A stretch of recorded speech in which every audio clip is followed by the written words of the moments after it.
कर चले हम फिदा जानो तन सा। जी जी, बहुत खूबसूरत गीत है और एक अजीब सा जोश भर जाता है उस गाने को सुनने के बाद में। ऐसा गीत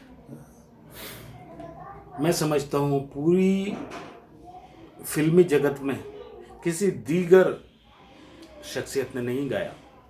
जी बिल्कुल। और क्या लफ्ज हैं, यानी जिस गीत को मोहम्मद रफ़ी जैसा गुलकार और जिसमें नौशाद साहब की अपनी मौसीकी, और on the top of it ये देखिए कि लिखने वाले उस गीत को हज़रत कैफी आज़मी, जो खुद एक मुजाहिद आज़ादी सर्टिफाइड हैं। जी जी बिल्कुल। तो उन लोगों ने हज़रत कैफी आज़मी ने उस गीत को लिखा। एक तो कहते हैं ना कि एक तो राम जन जन के राम, जी। एक राम दशरथ के राम, और एक राम जो ऊपर रहे, कुछ जी इस तरह की हाँ। कहावत है। तो मैं एक चौथा नाम और जोड़ता हूँ, एक राम कैफी आज़मी के राम। क्या बात। यानी ये देखें कि वो ज़माना सन 60-70 का, और वो कैफी आज़मी क्या कहते हैं, खींच दो अपने खून से जमीन पर लकीर, इस तरफ आ ना पाए कोई रावण कोई। क्या बात, वाकई में बहुत ज़बरदस्त रावण शायरी, कोई ज़बरदस्त और तोड़ दो अगर हाथ हाथ उठने उठने लगे, लगे। छूने पाए ना सीता का दामन कोई, राम भी तुम ही लक्ष्मण साथी हो। क्या क्या कहते हैं, वाकई में बहुत ज़बरदस्त कैफी है। आज़मी और साहब, फिर और गाने वाले हाँ, रोंगटे फिल्म हकीकत के वाकई खड़े कर देने सही वाले बात, हैं। बिल्कुल बेशक। लोगों ने, हजारों ने, करोड़ों ने उस फिल्म से इबरत पाई है और इस गाने से इबरत पाई है। बेशक सही बात। आज हमारे स्टूडियो में यहाँ मौजूद हैं जनाब इंतज़ार साहब। रफ़ी साहब की कुछ भूली बिसरी यादें जिनके बारे में लोग कम जानते हैं, आज उसी के बारे में हम बात करेंगे। रफ़ी साहब को कैसे गाने का शौक़ हुआ, सबसे पहले कैसे उनको लगा जनाब के मतलब वो गा सकते हैं या उनको गाना चाहिए, क्या ऐसी वजह से जिससे वो इंस्पायर हुए? रफ़ी साहब के बारे में मैं अर्ज़ करूं कि वो एक ऐसा इंस्टीट्यूट, एक ऐसा स्कूल ऑफ सिंगिंग जो हिंदुस्तान ही में नहीं बल्कि पूरे बड़े सग़ीर में, जिसकी गुलकारी के चर्चे आम हो चुके थे उस ज़माने में, जिस ज़माने में कम्युनिकेशन के तौर पर यूट्यूब या इंटरनेट की सर्विसेज मौजूद नहीं थी। ये अपने आप में एक बड़ी बात थी। सन 1932 के बाद में आलम आरा फिल्म, जो कि पहली टॉकी थी, उसके बाद जनाब गुलाम हैदर की सिंगिंग के बाद, KL सहगल की सिंगिंग के बाद, जो ज़माना कदीम जो हम कह सकते हैं इंडियन फिल्म सिनेमा का, बोलो यार, उसमें जो रफ़ी साहब की जो आमद हुई है, क्योंकि जाहिर है उस दौर में एक जंग आज़ादी का सिलसिला शुरू हो चुका था। उस ताल्लुक़ के गीत से तो हम एक वीडियो अलग से ही आपको मौजूद कराएंगे, लेकिन वो ज़माना, जिस ज़माने में पंडित जवाहरलाल नेहरू, महात्मा गांधी और दीगर शख्सियात सफ़े अव्वल पर हिंदुस्तान में काम कर रही थी। मेरा कहने का जो मतलब है कि जनाब रफ़ी साहब को हम एक गुलकार के तौर पर न देख करके, बल्कि एक मुजाहिद आज़ादी के तौर पे भी हम देखना कोई मुबालगा आराई नहीं होगी, क्योंकि उस शख्स ने न सिर्फ सिंगिंग के ताल्लुक़ से अपने फिल्म सिनेमा में अपने वजूद को कायम रखने का लोहा मनवाया, बल्कि एक जो फंड नेशनल कांग्रेस के लिए इकट्ठा किया, उसमें उनकी अपनी एक कारकर्दगी, न सिर्फ ये कि पंडित जवाहरलाल नेहरू, महात्मा गांधी न सिर्फ नौशाद, न सिर्फ ये कहिए कि शकील बदायूनी या फिर कहिए कैफ़ी आज़मी, ये लोग तो मुजाहिद आज़ादी के सफ़े फ़हरिस्त में मौजूद हैं। लेकिन अगर मैं आपसे अर्ज़ करूं कि मोहम्मद रफ़ी साहब भी एक स्वतंत्रता सेनानी या फ्रीडम फाइटर की हैसियत से उन्होंने काम किया, यकीनन।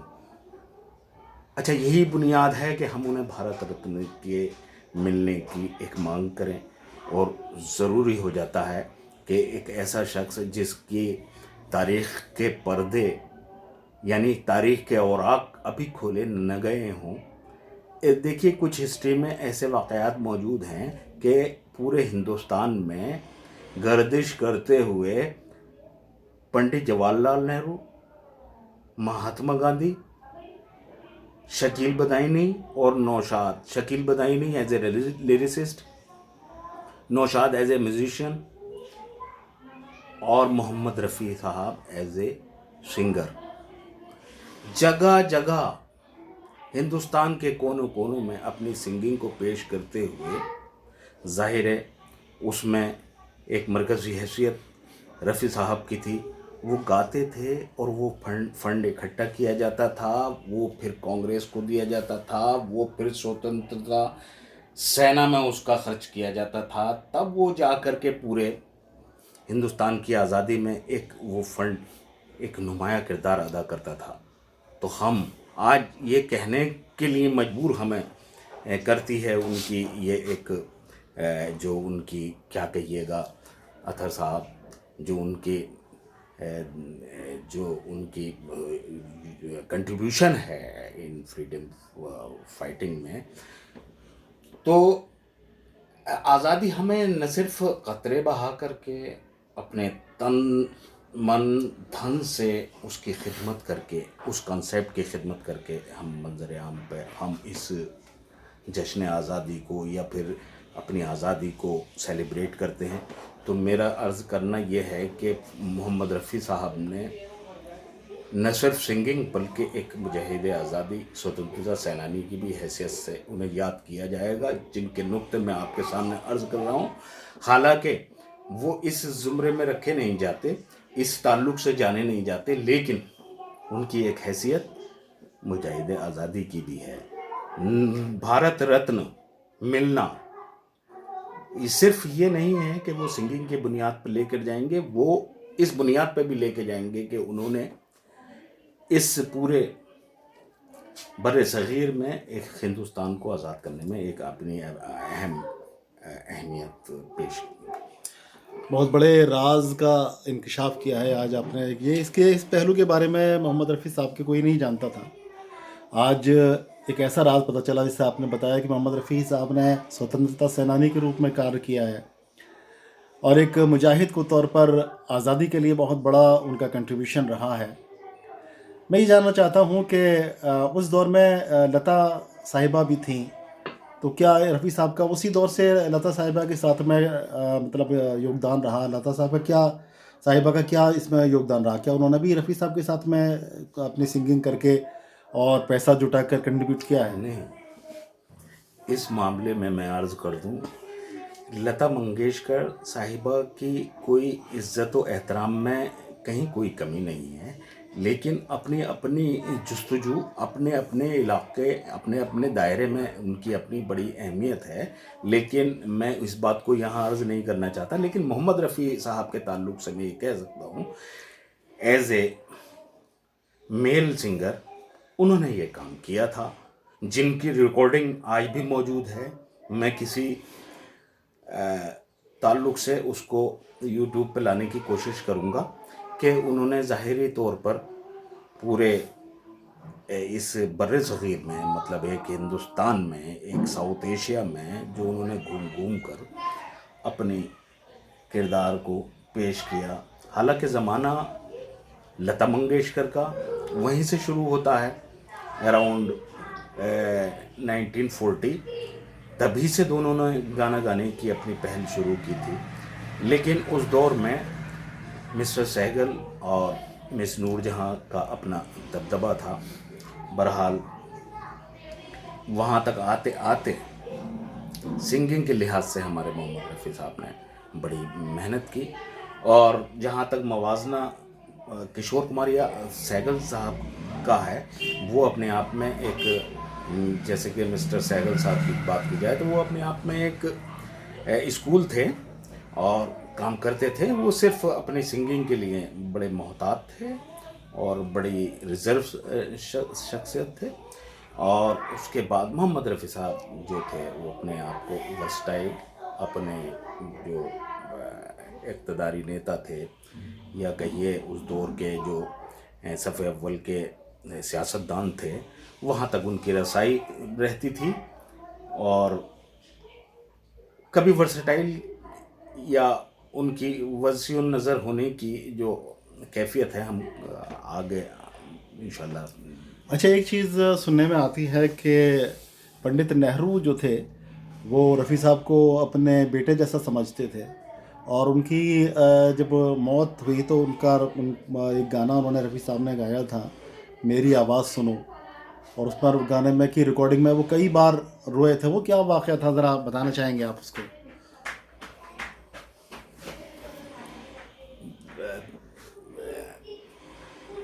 क्या कहिएगा, कुछ इस तरह के दो ऐसी शख्सियत के बारे में आपने मुझसे लब कुशाही के लिए जो हुक्म दिया है। देखिए, पंडित नेहरू साहिब एक बड़े राइटर, बड़े मुफक्किर, और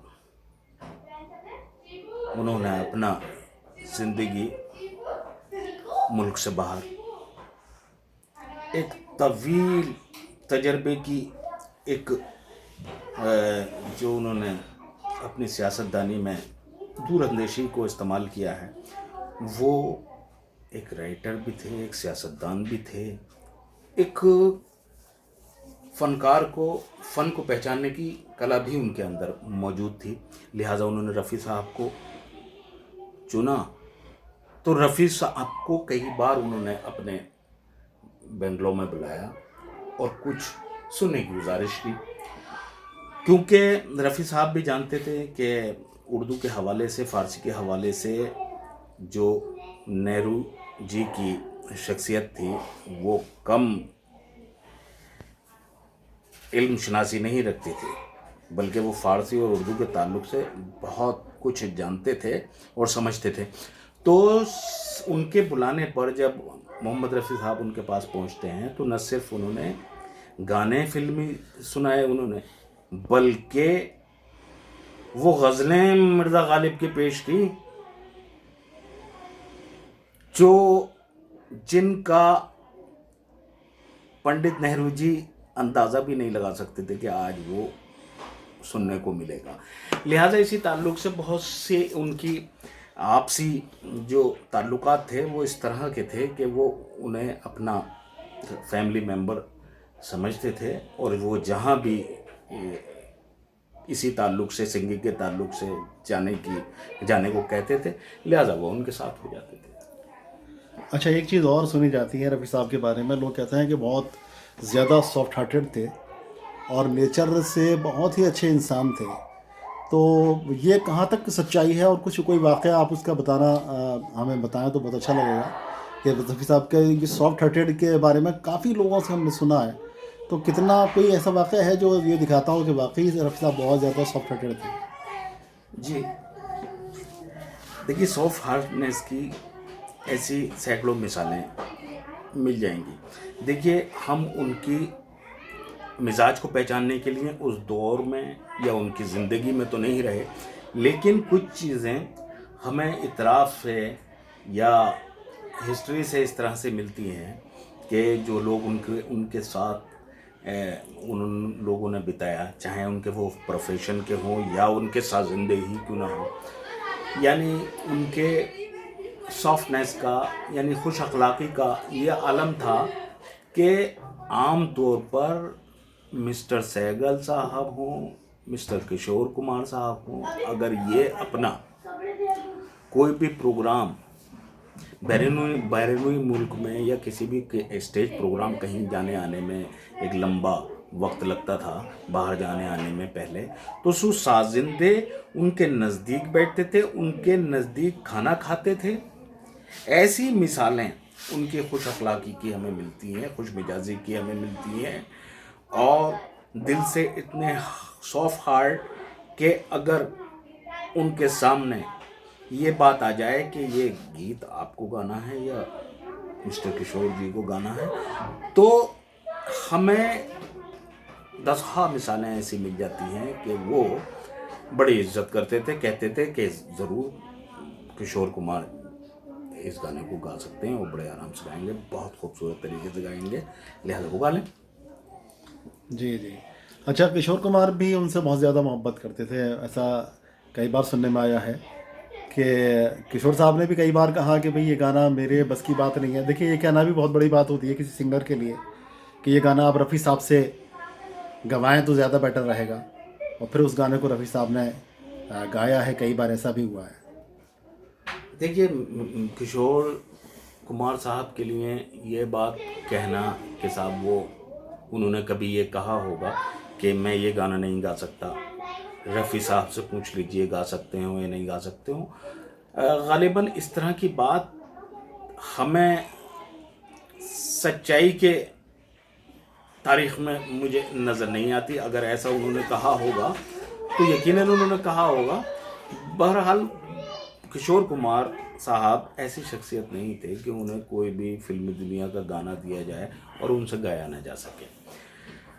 कुछ गाने तो इस तरह के भी सामने आए हैं, बड़ा अच्छा तजर्बा किया है इन म्यूजिशियन ने कि कभी तो वो गाने जो हैं मोहम्मद रफ़ी से वही सेम गाना गवा लेते थे और वही गाना जो है किशोर कुमार से गाने के लिए कहते थे। और कई गाने तो आपको इस तरह से मिलेंगे कि वो लता ने भी गाया है, किशोर कुमार जी ने भी गाया है और मोहम्मद रफ़ी साहब ने भी गाया है। यानी मोहम्मद रफ़ी साहब की काइंड हार्टेडनेस की आपने जो बात कही थी, बड़े लाइट मूड काइंड हार्टेड जो उनकी शख्सियत थी बहरहाल मोहम्मद रफ़ी साहब की। यानी आलम ये देखिए कि कुछ गानों के लिए या कुछ अरसे के लिए ये पंडित नेहरू या इंदिरा गांधी के दौर में बहरहाल कुछ वक्फा मैं आपसे अर्ज़ करूँगा याद आते ही कि उस अरसे में उन पर बैन लगा दिया गया था कि इस तरह के गाने मतलब किशोर कुमार साहब नहीं गाएंगे। तो वो मोहम्मद रफ़ी साहब ही थे जो अपना ताल्लुक़ लेकर पंडित जवाहरलाल नेहरू पे अर्ज़ के लिए गए थे कि किशोर साहब को गाने का मौका दिया जाए। अच्छा, शुरुआती दौर में रफ़ी साहब का अंदाज़ जो है, जो गाने का अंदाज़ था, वो लगभग सैगल साहब से काफ़ी मिलता जुलता अंदाज़ था उनका। जी जी। तो इसकी क्या वजह थी? कोई डिमांड थी उस टाइम के सैगल साहब का जो अंदाज़ था वो लोगों को ज़्यादा अच्छा लगता था? नहीं, डिमांड तो नहीं थी। ये दौर असल में रिवायती दौर था, ट्रेंडिंग दौर था। उस दौर में एक्सपेरिमेंट्स चल रहे थे। अगर हम बात करें मिस्टर सैगल साहब की या गुलाम हैदर साहब की या मोहम्मद रफ़ी साहब की, ये इन्होंने एक्सपेरिमेंट किए कि किस तरह के गाने हम इस समाज में राइज कर सकते हैं।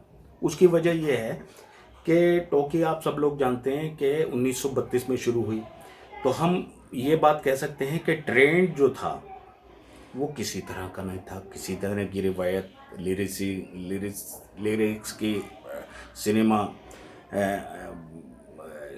जगत में नहीं थी किसी भी तरह के ट्रेंड।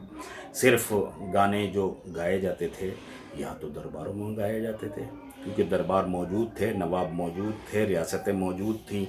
वहाँ के एक एक रियासत के फनकार म्यूजिशियन होते थे और वो उन्हीं ढंग में गाया जाता था। और कुछ समाज में कभी जो प्रोग्राम सेट होते थे वो कव्वाली के तौर पर होते थे। कव्वालियों में गज़लों को लाइट मूड में गाया जाता था।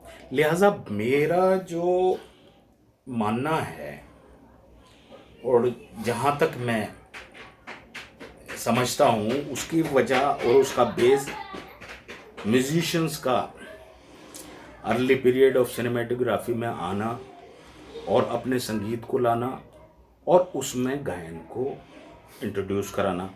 तो ये एक ट्रेंड था। मिस्टर सैगल जो थे उस दौर में एक गज़ल के ट्रेंड को अपना लाइन बना रहे थे। लेकिन एक्सपेरिमेंट मोहम्मद रफ़ी का जो एक एस्टैब्लिश थ्योरी के रूप में आया, वो मोहम्मद रफ़ी साहब का था, जिन्होंने उस दौर में एक रिवायती अंदाज को ख़त्म करते हुए समाज के एक अंदाज को इस्टेब्लिश करने की कोशिश की। इसमें बहुत सी चीज़ें इंक्लूड हैं, आपको मैं कभी फिर और अर्ज करूँगा। अच्छा, एक गीत है रफ़ी साहब का, रहा गर्दिशों में हरदम मेरे इश्क का सितारा। तो फिल्म घूंघट फिल्म आई थी, फिल्म घूंघट के नाम से। जी जी उसमें ये गाना पहले मुकेश जी ने गाया था, जी लेकिन इसको फिल्म में लिया नहीं गया था। फिर इसी गाने को रफ़ी साहब ने गाया था। ऐसी क्या वजह थी कि रफ़ी साहब से दोबारा इस गाने को गवाया गया था और फिर दूसरी फिल्म में इसको लिया गया था? उसके लेने की कई साल वजह रही। दर हकीकत तो मैं कि ये गाना जो है कई साल बस्ते के अंदर पड़ा। जी जी, बिल्कुल ऐसे ही रहा था, बिल्कुल ऐसे ही लेकिन था। कुछ देखिए, कुछ काम फरिश्ता या देवत्व के रूप में नहीं होते, बल्कि कुछ काम इस तरह के होते हैं कि वो म्यूजिशियन की कभी अपनी मर्जी रहती है, कभी कभी गाने जो हैं पूरी फिल्म के एक ही लोगों को दे दिए जाते हैं गाने के लिए। तो लिहाजा अगली फिल्म जब आई तो उसमें इस तरह के गाने कभी ट्रेंड में नहीं रहे कि एक गाने में कई कई जो गुलकार हैं अपने तबाह आजमाई करें, या फिर अपना सारे गाने पेश करने का एक ट्रेंड था। लिहाजा वो गाना जब रास्ते में आया और उस गाने को बड़ा मौजू पाया उस घूंघट फिल्म के लिए, तो लिहाजा क्योंकि दीगर गीत भी मोहम्मद रफ़ी साहब ने गाए थे, लिहाजा गाना वो उन्होंने बहुत अच्छा गाया था, इसमें कोई दो राय नहीं है। वो भी एक बहुत अच्छे कलाकार हैं। रफ़ी साहब का गाना, रफ़ी साहब की आवाज़ में वो मुकेश जी का गाना गायन के रूप में इस्टेब्लिश किया गया, वो गाया गया और बड़ा हिट रहा। अजय की बड़ी मशहूर है कि वो विदाई के तौर पर एक गाना है, बाबुल की दुआएं लेती जाए। वो जी गाना बड़ा मकबूल गाना रहा है, और ये सुनने में आता है कि वो गाना जब रफ़ी साहब ने गाया था तो रफ़ी साहब बार बार उसको रो पड़ते थे जी बीच में। जी। तो ये क्या मैटर वजह उसमें ये रही थी कि कभी कभी हालात इस तरह के होते हैं, क्योंकि प्रोफेशन में जो भी आदमी अपना प्रोफेशन करता है तो वो करता ही चला जाता है उस प्रोफेशन को। उसके साथ खुशियों के दौर भी आते हैं, मातम के दौर भी आते हैं, कभी विदाई भी सामने आती है। 2 दिन पहले ही जो शादी हुई थी उनकी बेटी की, मोहम्मद रफ़ी साहब की, और लिहाजा ये शकील बदायूनी साहब ने गाना ही लिख के तैयार कर रखा था। तो वो हालात, वो कैफियत डालने में तो मोहम्मद रफ़ी साहब माहिर ही थे। लिहाजा उन्होंने कुछ कैफियत इस तरह की आई कि उनका अनकॉन्शियस, सबकॉन्शियस और कॉन्शियस सब मिल मिला के कुछ ऐसा बना कि दर्द के तार भी उनके खुद भी हिले और सारे ज़माने में वो बड़ा गीत मशहूर हुआ। अच्छा, रफ़ी साहब की जहाँ बात होती है वहाँ एक सॉन्ग का बहुत जिक्र होता है, वो दुनिया के रखवाले। एक अजीब क्लासिकल सॉन्ग है और जिसकी शायद मिसाल मिलना बड़ा मुश्किल होता है। जी जी। तो उसके बारे में अच्छा ये कहा जाता है कि रफ़ी साहब जब इस गाने को गा रहे थे और जब उन्होंने लास्ट लाइन को उठाया था तब उनके मुंह से खून आ गया था। क्या ये सच है? भाई गालिबन कभी नौशाद साहब के इंटरव्यू में इस गाने का जिक्र आया है। इस तरह की बात तो कभी कोई सामने नहीं आई, क्योंकि इस तान को खींचना और एक इतने नीचे सुर में जाना, तो 2-4 शख्सियत ही हिस्ट्री में या फिर यूट्यूब पर नज़र आती हैं जो इतनी निचली पिच पर गाते हुए निकल जाती हैं कि लगता है लोगों को पता नहीं कैसे गा दिया। वो एक ऐसा मुजस्समा थे, एक ऐसा प्रोडक्ट थे जो ढलकर आए थे बड़े गुलाम अली जैसी शख्सियत से, अच्छा, जिन्होंने इस जगत को, फिल्मी हिंदुस्तानी जगत हो, पाकिस्तानी जगत हो, लिहाजा जहाँ भी उर्दू हिंदी के ताल्लुक़ से गायन होता है वहाँ बड़े गुलाम अली साहब की कठपुतलियाँ इसी तरह से अंदाज पेश करती हैं कि आपको लगेगा कि गले से खून ही आया हुआ, लिहाजा ऐसा नहीं था। अच्छा, चाइना की जब जंग हुई थी, इंडिया और चाइना की, उस दौर में एक लता मंगेशकर का ये गीत बहुत मकबूल रहा था क्या गीत था वो? मेरे शहीदों वतन के ऊपर है, मेरे वतन के लोगों, ज़रा आँख में भर लो पानी। अच्छा, रफ़ी साहब का एक गीत है, वतन की राह में वतन के नौजवान शहीद हो। क्या ये गीत उसी मौके पर गाया गया था जब चाइना से इंडिया की जंग चल रही थी? जी हाँ, ये उसी दौर में जब पंडित जवाहरलाल नेहरू जिंदा थे, और ये गाना जब से, क्योंकि वतन परस्ती के गीतों के हवाले से अगर हम सरसरी या एक तज्जियाती नज़र सिंगिंग के हवाले से फिल्मी दुनिया पर अगर नज़र डालें, तो एक से एक नायाब गीत जो वतन परस्ती के ताल्लुक से होते हैं वो मोहम्मद रफ़ी साहब ही हमको देते हैं। कर चले हम फिदा जानो तम सा, जी जी, बहुत खूबसूरत गीत है और एक अजीब सा जोश भर जाता है उस गाने को सुनने के बाद में। ऐसा गीत मैं समझता हूँ पूरी फिल्मी जगत में किसी दीगर शख्सियत ने नहीं गाया। जी बिल्कुल। और क्या लफ्ज़ हैं, यानी जिस गीत को मोहम्मद रफ़ी जैसा गुलकार और जिसमें नौशाद साहब की अपनी मौसीकी, और on the top of it ये देखिए कि लिखने वाले उस गीत को हज़रत कैफ़ी आज़मी, जो खुद एक मुजाहिद आज़ादी सर्टिफाइड हैं। जी जी बिल्कुल। तो उन लोगों ने वो हज़रत कैफ़ी आज़मी ने उस गीत को लिखा। एक तो कहते हैं ना कि एक तो राम जन जन के राम, जी। एक राम दशरथ के राम, और एक राम जो ऊपर रहे, कुछ इस तरह की कहावत है। तो मैं एक चौथा नाम और जोड़ता हूँ, एक राम कैफ़ी आज़मी के राम। क्या बात। यानी ये देखें कि वो ज़माना सन 60-70 का, और वो कैफ़ी आज़मी क्या कहते हैं,